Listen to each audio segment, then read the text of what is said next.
Thank you very much. Thank you very much. I take it from that you've enjoyed your 2 days in Doncaster. You've heard from speakers from across a range of policy areas. You've heard from speakers from right across the United Kingdom. Next year, 2016, is a huge electoral year for UKIP. There are nearly 3,000 council seats up for grabs in England. We have the Police and Crime Commissioner elections, and we'll be contesting all of those vigorously. But in addition to that, we have elections in London, in Wales, in Northern Ireland, and in Scotland. And we'll be trying our damnedest in all of those, knowing that unlike the general election, where first past the post was pretty cruel to us, that in all 4 of those cases we've got proportional representation, and we will build UKIP's elected representation on May the 5th next year.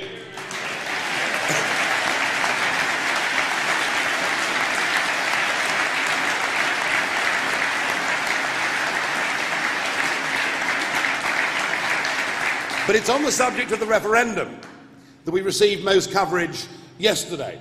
And there are many delegates sitting in the hall who found what they read this morning in the newspapers quite difficult to reconcile with what they saw and heard inside this hall yesterday. I have said from the start we cannot give the Prime Minister a 13-mile start in a marathon race. I've said from the start we must genuinely challenge the terms of this so-called sham renegotiation. And we have just begun the UKIP roadshow around the country. And I have to say, I felt yesterday it was absolutely the right thing to do for us to link hands with the Leave.eu campaign, who so impressively have brought together all the groups in this country that want to leave the European Union. The message from this UKIP conference is we're mobilised, the People's Army is back on the march, and we intend to win this referendum.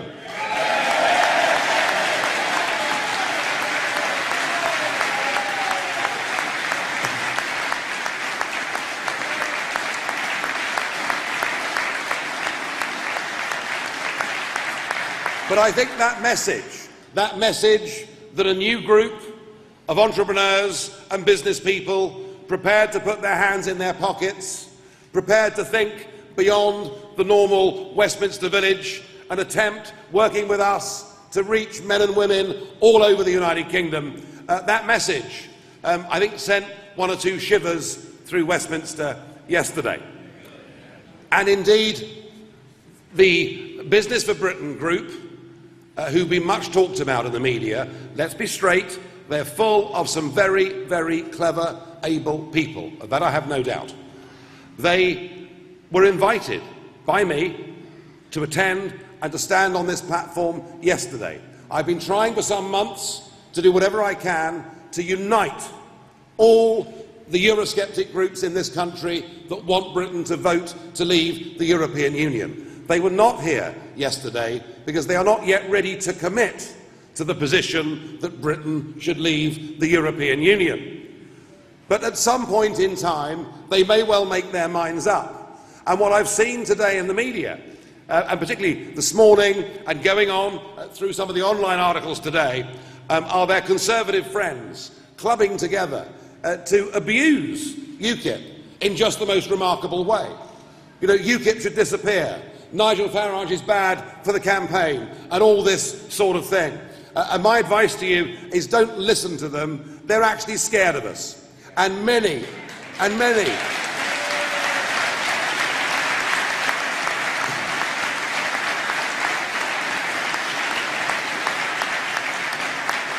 of these commentators do not actually believe that winning this referendum is the be-all and end-all in British politics. Well, I do, because I want my country back. It's just as simple as that.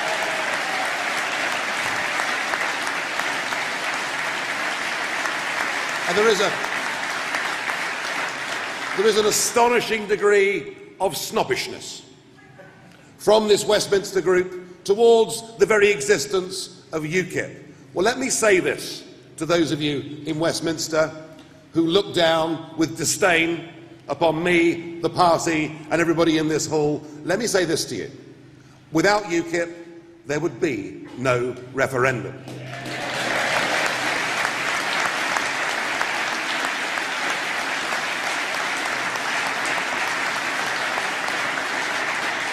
And to those across the political spectrum and within the commentariat who genuinely want us to leave the European Union, let me say this. UKIP cannot win this referendum on their own, but this referendum cannot be won without UKIP.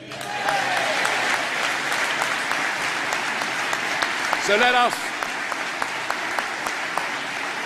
mobilise. Let us mobilise as a party. Let us support our candidates in the local elections, the Police and Crime Commissioner elections, in the elections in London, Wales, Northern Ireland and Scotland. Let us do all of those things, but let us organise meetings. Let us have our street stalls. Let us reach out way beyond what the other Westminster parties have done. Let us launch the biggest campaign that has ever been seen in British political history. Let us go out there. Let us win this referendum. And I know we can do it. The tide has turned. It's moving in our direction. Let's grab it. Thank you.